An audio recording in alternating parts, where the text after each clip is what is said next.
कहते हैं ना कि अब मैं अमीर अमीर दामाद हो ना तो उसका अलग तरीके से ट्रीट करते हैं। जो थोड़ा मुतवस्सित तबके से ताल्लुक़ रखता है वो मेरे पास डायरेक्ट आ रहा है, उसकी जवाबदेही मुझे अल्लाह को देनी है।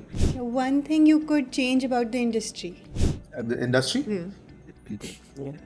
कुछ ऐसे हमारे दोस्त भी हैं जो देर नॉट, जो हमें पता है कि यार ये इस तरह का है नहीं, जिस तरह का है ना। Worst fear क्या है लाइफ में? अल्लाह ताला जब अच्छा वक्त दिखाए ना तो फिर बुरा ना दिखाए। हाँ, मेरी शादी में मैंने पता नहीं 60 करोड़ रुपए के मेरा खर्चा हो गया। मेरी बीवी थी, मेरी सेलिब्रिटी क्रश, और कोई नहीं था। आज अगर मैं एक्टर बन के बैठा हूँ या मैं एक सेलिब्रिटी स्टेटस लेके बैठा हूँ तो इसमें मेरा कोई कमाल नहीं है, ये मेरी आवाम है। जब हम करोड़ों लोगों के घर में रात 8 बजे 9 बजे आ रहे हैं तो हम एक तरह से उनके घर के मेंबर हैं। लाहौर लाहौर है। Assalamu alaikum everyone and welcome back to Lunch with Illahs. Joining us today is a very special guest. He's confident, he's talented और वो जो भी रोल प्ले करते हैं he makes sure you remember him. He is the incredibly dynamic Muneeb Bhatt. Assalamu alaikum Muneeb bhai. वालेकुम सलाम, कैसे हैं आप? ठीक हैं? Thank you so much for this lovely introduction. शुरू में आपसे जानना चाहेंगे कि आपने अपना एक्टिंग का करियर का स्टार्ट कहाँ से किया था? एक्टिंग करियर मैंने स्टार्ट किया था बेटा, आई थिंक अब 16-17 ईयर्स हो गए हैं। और स्टार्ट मैंने लिया था, एक ड्रामा था, ऑडिशंस हो रहे थे उसके, और मैं वहाँ ऑडिशन देने के लिए बस एक्सीडेंटली मैं वहाँ पहुँच गया और बहुत सारे लोगों ने ऑडिशन दिया था, उसमें से एक मैं भी था, तो उसमें मेरी सिलेक्शन हो गई। पहला ड्रामा था मेरा, उसका नाम था बांदी। अच्छा, मैंने करियर में 2 बांदी ड्रामे किए हैं, एक 2018 में चला है और एक 2011 या 12 में चला था। तो वो मेरा एक पहला वो था। और लेकिन ये कि मैंने अपने करियर में एक बांदी से दूसरे बांदी तक का जो सफ़र है वो बहुत मज़े का है, क्योंकि उसमें तकरीबन 7 साल का सफ़र है। वो सफ़र इंग्लिश वाला भी है और उर्दू वाला भी है क्योंकि स्ट्रगल बहुत ज़्यादा है उसके अंदर। तो वहाँ से किया था मैंने। आपको याद है कि आपका जो फर्स्ट ऑडिशन था उस टाइम पे आप क्या फील कर रहे थे? उस टाइम पे पहला जब ऑडिशन होता है तो उस टाइम पे सबसे ज़्यादा जो है ना, आप क्योंकि आप बहुत रॉ थे, सो यू डोंट नो कि अब हमारे पास ऐसा कोई इंस्टीट्यूट नहीं है, तो हमने जो है ना वो ड्रामों से ही सीखा होता है। तो मोस्टली एक्टर्स जो स्ट्रगलिंग होते हैं या जो हम ऑडिशन दे रहे होते हैं तो उस टाइम पे हम किसी ना किसी को कॉपी कर रहे होते हैं। अच्छा, ये भी मैं आपको बात बताऊँ, पाकिस्तान में जितने तकरीबन जितने यंगस्टर्स हैं उनमें से काफ़ी ज़्यादा तो शीशे में देख के अपने आप को शाहरुख खान समझते हैं और लड़कियां काजोल। तो क्योंकि अच्छा, ये मैं अपनी बात बता रहा हूँ, जेन ज़ी का मुझे नहीं पता, क्योंकि हमने तो वो अपना अर्ली 2000 की मोहब्बतें और वो शायद मुख्तलिफ फिल्म देखी हैं। तो मोस्टली एक्टर्स जो है ना वो किसी ना किसी को कॉपी कर रहे होते हैं, किसी ना किसी से इंस्पायर्ड होते हैं। तो मैं ये शुरू से मेरा ये एक वो था ऑब्जेक्टिव कि यार जो भी करना है अपना करना है, नेचुरल करना है और ऑर्गेनिक करना है। आपने बताया कि आपने बहुत स्ट्रगल किया है, तो ऐसी कौन सी चीज़ है जो आपको स्ट्रगल ने सिखाई है जो सक्सेस कभी नहीं सिखा सकता था? स्ट्रगल ने ये चीज़ सिखाई है कि जब तक आप ज़िंदगी में नाकाम नहीं होते तो आपको कामयाबी की जो असल वर्थ है वो पता नहीं चलती। तो स्ट्रगल जब आप करते हैं, आप एक प्रोसेस से होके गुजरते हैं, तो आपको रियलाइज़ होता है कि एक इस जिस मुकाम पे हम आज हैं उसकी कितनी इंपॉर्टेंस है, वो उसकी कितनी वर्थ है। और स्ट्रगल की सबसे अच्छी बात मैं आपको बताऊं, स्ट्रगल जो है ना वो इंसान को डाउन टू अर्थ रखती है।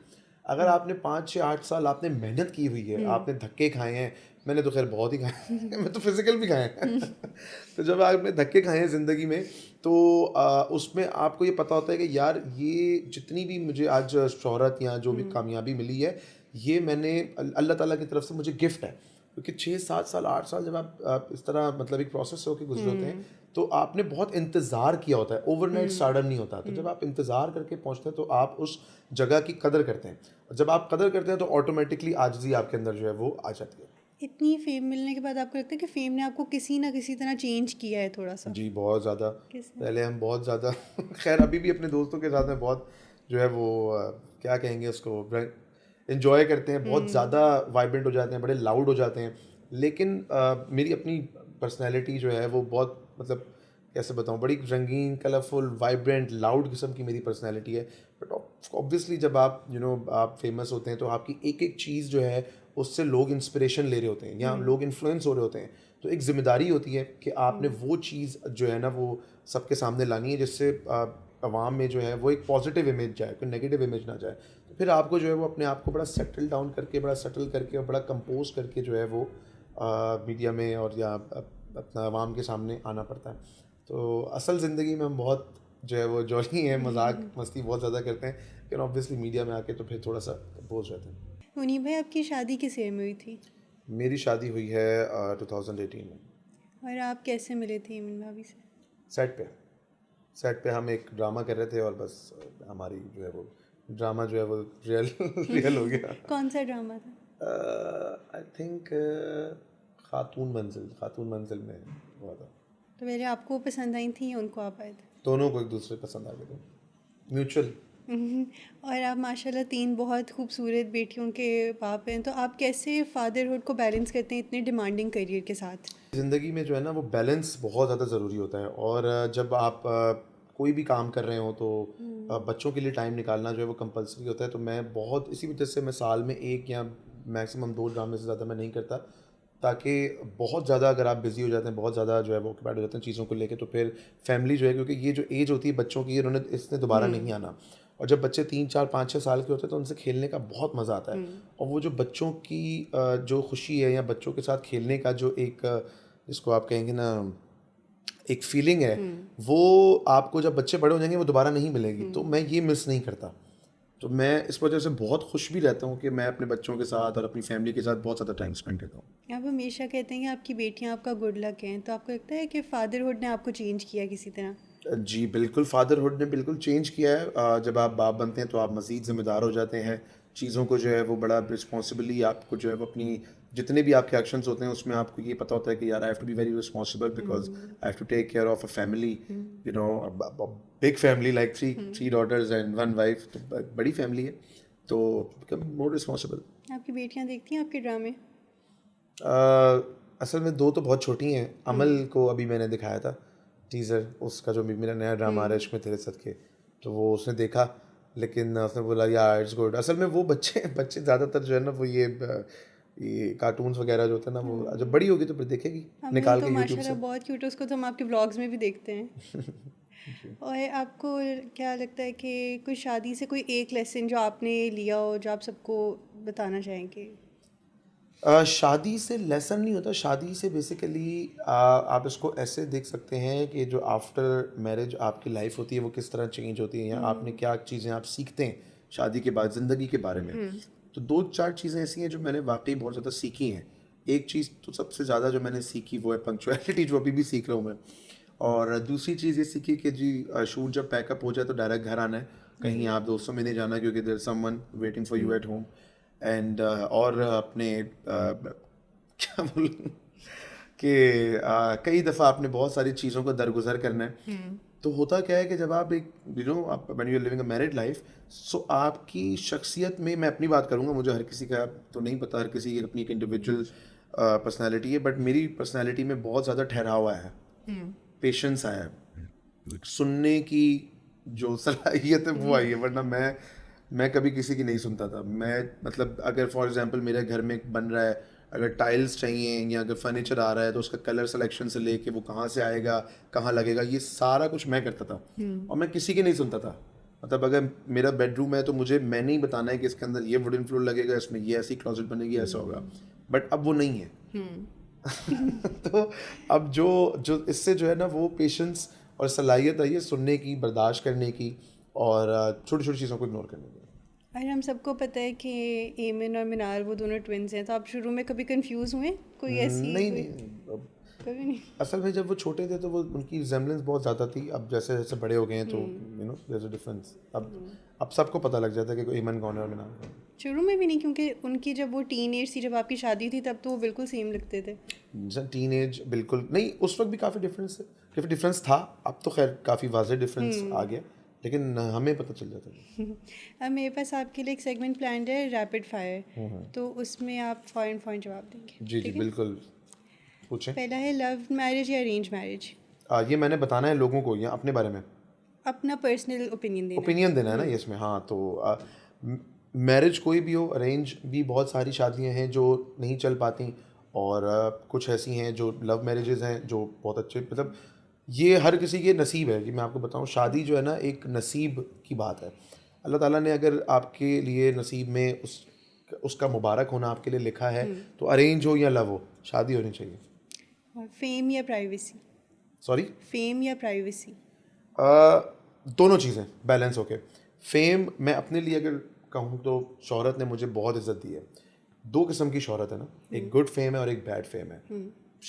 मशहूर तो आप दोनों में हैं, लेकिन ये है कि अल्लाह ताला का ख़ास करम होता है उन लोगों पे जिनको अल्लाह ताला एक अच्छी शोहरत से नवाजते हैं। ये मतलब शोहरत एक ऐसी, एक तरह से आप इसको कह सकते हैं कि ऐसी दौलत है जो बड़े बड़े दौलतमंदों के पास नहीं है, अच्छी शोहरत। तो अच्छी शोहरत, इज़्ज़त, इससे बढ़ के आई थिंक, और अब मैं इसको और किसी चीज़ से जो है ना वो कंपेयर नहीं करूँगा। और वन वर्ड फॉर ईमन। Amen, very very responsible and a very good mother. और fatherhood in one word. Fatherhood in one word, shelter. Advice you give to your daughters. Advice I give to my daughters, just follow your mother. Lahore या कराची? ये तो बड़ा मुश्किल सवाल पूछ लिया। ऊपर से बसंत भी हो गई है अब। यार वैसे एक बात बताऊँ आपको, दोनों ऐसे ही हैं जैसे कि ना जैसे दो आंखें या मेरे दो हाथ। लाहौर लाहौर है, जो सही मैं आपको बात बताऊँ ना, लाहौर की वाइब ही अलग है। लेकिन कराची जो है ना वो हमारा बर्थ प्लेस है। मैं तो अपने जितने भी लोग हैं, दोस्त हैं, मैं सबको ये कहता हूँ कि भाई मुझे आप जो है ना वो एक पंजाबी स्पीकिंग सिंधी समझें। क्योंकि मैं सिंध जो है ना वो हमारा जो ये सूबा है, प्रोविंस, इस सिंध सूबे ने हमें इतना नवाजा है, इतना हमें दिया है, मतलब कि इज़्ज़त, दौलत, शोहरत, घर वगैरह, ईच एंड एवरीथिंग ये हमें इस प्रोविंस से मिली है, सिंध से हूँ मैं पंजाबी। आपकी रूट्स पंजाब की हैं। हाँ, हम पंजाब से हैं ना, लेकिन हम माइग्रेट कर गए थे, मेरे फादर भी, और मदर तो खैर मेरी जो है वो जो मकबूजा कश्मीर है वहाँ से माइग्रेटेड है, लेकिन फादर जो है वो डस्का एक शहर है सियालकोट के पास, वहाँ से माइग्रेटेड है। तो हमें जितना भी दिया है हमें सिंध ने दिया है, हमें कराची ने दिया है। तो कराची कराची है, कराची के साथ हम किसी को नहीं कंपेयर करते। बचपन कितने गुजरा था आपका Lahore? Karachi, born and born up in Karachi. और आपके फादर ने कभी आपको कोई ऐसी बात की जो आपको आज तक याद हो? बहुत सारी बातें की हैं, बहुत सारी बातें की हैं, उनकी शेप अलग अलग थे लेकिन बातें सारी सेम। ये फिर आपको अब रियलाइज़ होती हो कि हाँ वो उस टाइम पे सही कहते थे? नहीं वैसे कुछ कुछ चीज़ें जो असल में होता क्या है कि जब आप बेटे की परवरिश और बेटी की परवरिश में काफ़ी फ़र्क है। बेटे को आपने बड़ा डिफरेंट तरीके से पालना होता है ना, बेटे को आपने रफ एंड टफ, और आपने बेटे को ऐसा मतलब कि बनाना है कि जी उसकी जो रेजिस्टेंस टुवर्ड्स द पेन है वो होनी चाहिए, तो ये ना हो कि आपको हल्की सी लगे और पकड़ के बैठ जाओ। तो हमें मेरे वालिद साहब ने बड़ा रफ एंड टफ किस्म की जो हमारी परवरिश की है। शायद यही वजह है कि बहुत दफ़ा ज़िंदगी में ऐसा होता है कि ठोकरें लगती हैं, तो हम मतलब मैं हो गया, मेरा भाई हो गया, हम लोग जाके कोना पकड़ के रोना नहीं शुरू करते। We face it like a man. हाँ ठीक है, प्रॉब्लम है, आया है, नुकसान है, हुआ है, खैर है, कोई बात नहीं, हम फेस करेंगे।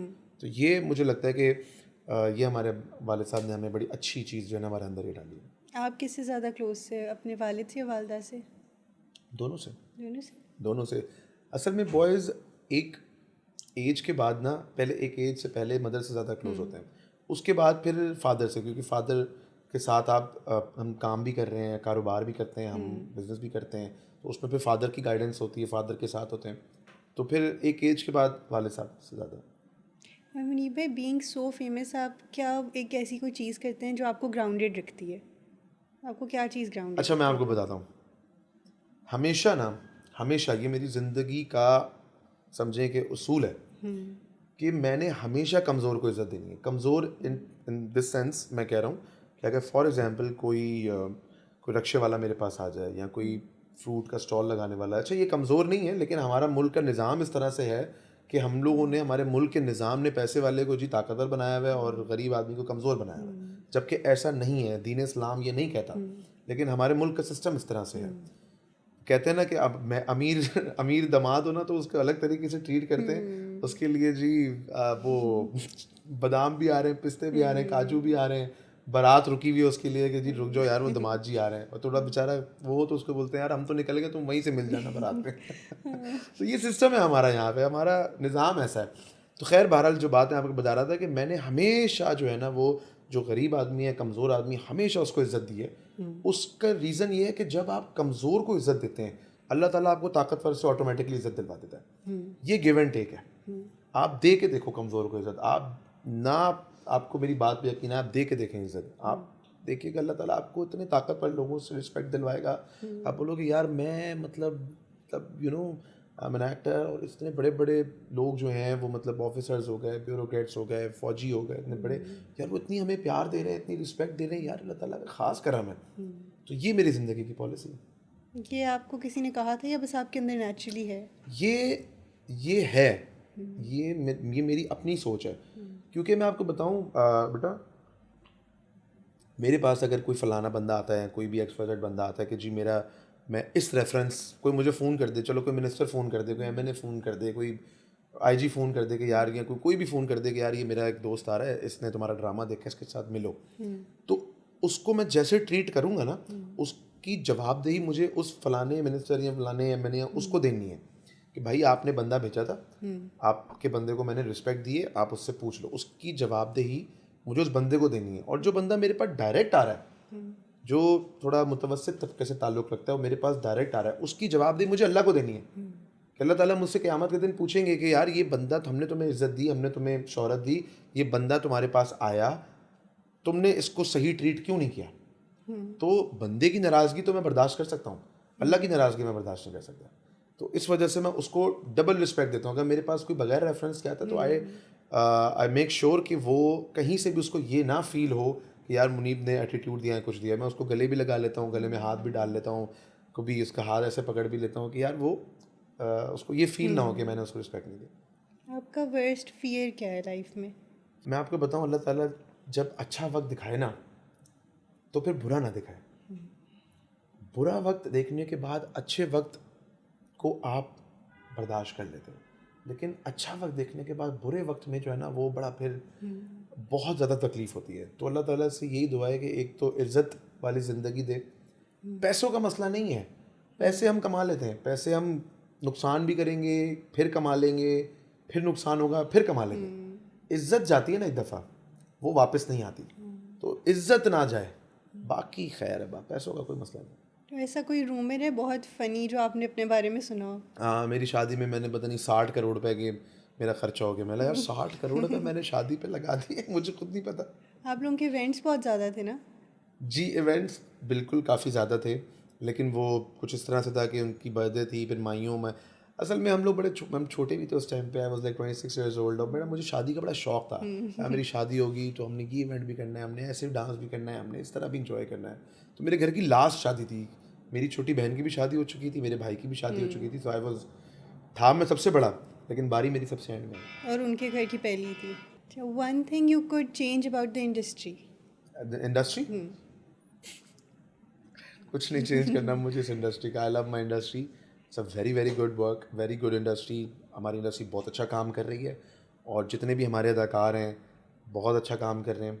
बस जो थोड़े से हमारी इंडस्ट्री के अंदर एक दो चीज़ें जो हैं मैं आपको बताऊं कि थोड़ा सा जो है ना वो नेचुरल बहुत, मतलब कुछ, खैर बहरहाल कुछ ऐसे हमारे दोस्त भी हैं जो दे आर नॉट, जो हमें पता है कि यार ये इस तरह का है नहीं, जिस तरह का ना ज़रा ऐसे एक कैरी किया हुआ, आई नो कि इस तरह के नहीं है।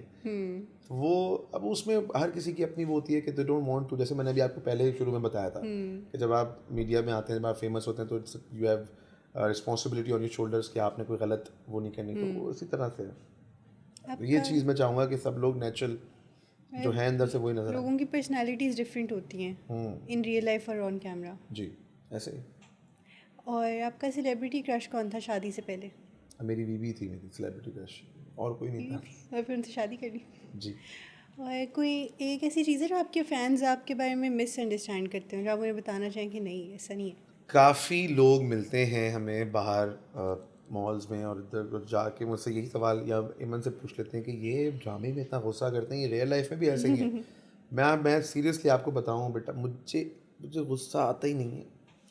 इसकी लाइव मिसाल है, मेरा जो मेरे साथ बच्चा होता है, असिस्टेंट जो है मेरा साथ ये भी आया हुआ है, बच्चा है मेरा मेरे साथ है माशाल्लाह। वो अगर मुनीब को टाइम मिला है 11:30 का, मुनीब आ जाएगा 11:45 बजे, तो वो 2 बजे आएगा सेट पे, और मैं फ़ोन करे जा रहा हूँ, भाई कहाँ रह गए हो राज, कहाँ रह गए हो, आ जाओ राज आ जाओ। भाई साहब अगर हम 15 मिनट लेट हैं तो भाई साहब 1 घंटा 15 मिनट लेट है। मैंने आज तक 10 सालों से, मेरे साथ 10 सालों में मैंने आज तक कभी उसको नहीं डांटा। बस जब लेट भी आता है बोलता हूँ जी भाई आ गए आप, सर आपके लिए पानी ला दूँ, चाय ला दूँ आपके लिए, आप बैठे हैं, आप थक के आए होंगे, मैं सर दबा देता हूँ। तो राज कब सुधरेगा भाई? कहता है भाई बस इंशाल्लाह अब नहीं होगा। पर 555 दफ़ा बोल चुका है, बट मैंने आज तक कभी उसमें गुस्सा नहीं किया, कभी नहीं चीखा। मुझे पता नहीं क्यों मुझसे नहीं होता गुस्सा। आपकी नेचर में नहीं है? हाँ, गुस्सा नहीं है मेरे नेचर में, लेकिन अगर मतलब अगर कभी आ जाए तो फिर वो एक बहुत एक्सट्रीम होता है, लेकिन वो 5-10 मिनट में सही हो जाता है। और लोग क्रिटिसाइज भी बहुत करते हैं एक्टर्स को, तो आप उस क्रिटिसिज्म से मेंटली कैसे यार डील मुझे करते तो हैं? कभी किसी ने क्रिटिसाइज़ नहीं किया, मैं किया आपको बताऊँ। क्रिटिसिज्म अगर चलें करते भी हैं, अगर पॉजिटिव करते हैं या नेगेटिव भी करते हैं, तो लोगों का राइट है। मैं कभी किसी को नहीं बोलता कि मुझे क्रिटिसाइज़ ना करो, या कोई मेरे बारे में कोई भी कमेंट करे मैं कभी उसको जाके रिप्लाई करके बदतमीज़ी नहीं करता, कभी नहीं। उसका रीज़न ये है कि पब्लिक है तो हम हैं। पब्लिक के पास राइट है क्रिटिसाइज़ करने का। पब्लिक आपको बनाती है। आज अगर मैं एक्टर बन के बैठा हूँ या मैं एक सेलिब्रिटी स्टेटस लेके बैठा हूँ, तो इसमें मेरा कोई कमाल नहीं है, ये मेरी आवाम है। जो लोग हमें प्यार करते हैं, जो लोग हमें देखते हैं, ये उनकी वजह से हम हैं। अगर वो नहीं कमेंट करेंगे तो कौन कमेंट करेगा भाई? वो जो मर्जी बोलें, उनको मैंने राइट दिया है। मैं टीवी पे आता हूँ, मैं कोई मतलब मेरा ड्रामा कोई एक कमरे में नहीं चलता, वो पूरे पाकिस्तान में चलता है, करोड़ों लोग देखते हैं। तो जब हम करोड़ों लोगों के घर में रात 8 बजे 9 बजे आ रहे हैं, तो हम एक तरह से उनके घर के मेंबर हैं। तो अगर वो मेरे घर का मेंबर कोई मुझे कोई बात कर रहा है, तो मैं क्यों उस पर माइंड करूँगा? यार आप दिल खोल के करें भाई, अभी भी करो, नीचे करो, कोई मसला नहीं। अरे मुनीब भाई, कोई एक एडवाइस जो आप अपने आप को दें, जो एक हाँ, छोटा मुझे जो है ना, मुनीब एक था। तो सुबह रात में जल्दी सोने की और सुबह जल्दी उठने की ज़रूरत है। नहीं मतलब अगर आप जो पहले बचपन वाला मुनीब था उसको आप कुछ बता सकें कि ये करना तुम, तो क्या आप उसको एडवाइस देंगे? अच्छा, असल में ना मैं बचपन मेरा बहुत शरारती गुजरा हुआ है, बहुत ज़्यादा शरारती। मतलब इतना शरारती गुजरा हुआ है कि मेरे वालिद साहब ने कई दफ़ा ऐसे सर पकड़ लेते थे कि यार ये क्या बच्चा पैदा कर दिया। मेरा बचपन बहुत ज़्यादा शरारती था। मतलब एक टाइम था कॉलेज में कि कोई ऐसा हफ्ता नहीं गुजरता था जिसमें मेरी 2 दफ़ा जो है वो चित्रौल नहीं होते। पंजाबी आपको तो समझ आती है, कराची वालों को नहीं, चित्रौल चित्रौल का मतलब होता है छितर, और खैर, तो कोई ऐसा हफ्ता नहीं गुजरता था जिसमें 2 दफ़ा ये माशाल्लाह ये सॉफ्टवेयर अपडेट नहीं होता हो। लेकिन हमारी इतनी करप्ट विंडोज़ थी इतनी करप्ट विंडोज़ थी कि जितना मर्जी सॉफ्टवेयर अपडेट कर लो, अगले हफ्ते फिर ख़राब हुई हो। और एक एडवाइस जो आप अब नए लोग एक्टिंग करने आ रहे हैं और उनको बहुत क्विक फेम चाहिए, आप उनको क्या एडवाइस करेंगे? सही है, अगर कोई फेम चाहिए इसमें कोई बुरी बात नहीं है। मुझे भी चाहिए था भाई, मुझे मिला नहीं, मुझे 7-8 साल स्ट्रगल करने पड़े। मुझसे अगर कोई बोलेगा कि यार आपको अगर दोबारा पीछे लेके जाएं और आपको क्विक फेम दे दें, तो आप स्ट्रगल करना चाहोगे या क्विक फेम चाहोगे? तो ऑब्वियसली भाई क्विक फेम चाहूँगा यार। तो स्ट्रगल तो हम इसीलिए कर रहे थे ताकि हम हीरो बन जाएं। सॉरी जज्बाती हो गए। स्ट्रगल तो हम इसीलिए कर रहे थे ताकि हम हीरो बन जाएं। अगर किसी को मौका मिल रहा है कि वो जल्दी आके हीरो बन रहा है, तो उसमें क्या बुराई है? हर बंदा इसीलिए स्ट्रगल कर रहा होता है कि मैं जल्दी हीरो बनूं। कोई बन रहा है तो अच्छी बात है। Moving on to our last segment, अब मैं नाम लूँगी और आपने बताना है कि what comes in your mind जब मैं ये नाम लेती हूँ। यमुना जैदी। यार यमुना जैदी तो मैं हमेशा हर इंटरव्यू में कहता हूँ, Yamuna Zaidi is one of my most favourite actors, female actors. मैंने कल सुना था इसीलिए लिखा। अच्छा। एहसन मोहसिन इकराम। एहसन मोहसिन इकराम भाई है। सबा कमर। सबा कमर ज़बरदस्त अदाकारा, और नई लड़कियों के लिए उस्ताद, सीखो। हानिया आमिर। हानिया आमिर ब्यूटीफुल ब्यूटीफुल। अच्छा, हानिया का भी रिसेंटली मैंने ड्रामा देखा, मेरी ज़िंदगी है तू। मैं एक मीटिंग कर रहा था अपने ड्रामे की, मेरी डायरेक्टर के साथ एक स्क्रिप्ट सेशन चल रहा था, तो उसमें उन्होंने एक डायरेक्टर साहब ने मुझे एक क्लिप दिखाया एज अ रेफरेंस। तो उसमें मैंने देखा, तो मैंने बिलाल और हानिया का वो सीन देखा और मेरी ज़िंदगी के तू का, मैंने बोला यार हमारे मुल्क में कितना टैलेंट है यार। बिलाल और हानिया की केमिस्ट्री, वो सीन, मतलब both of them they were acting so well, मतलब फिनोमिनल परफॉर्मेंस। तो मुझे बहुत अच्छी लगी हानिया और बिलाल की परफॉर्मेंस इन मेरी ज़िंदगी तो। हमजा अली अब्बासी। हमजा अली मेरी भाई, बड़े भाई। और मिनाल खान। नाल बहन छोटी। सब बहन भाई। थैंक यू मुनीब भाई, that was it for today's podcast. Thank you for your time. जो भाई। Thank you so much for watching Lunch with Lillas. I'll see you guys in the next episode. Mike's on, masks off.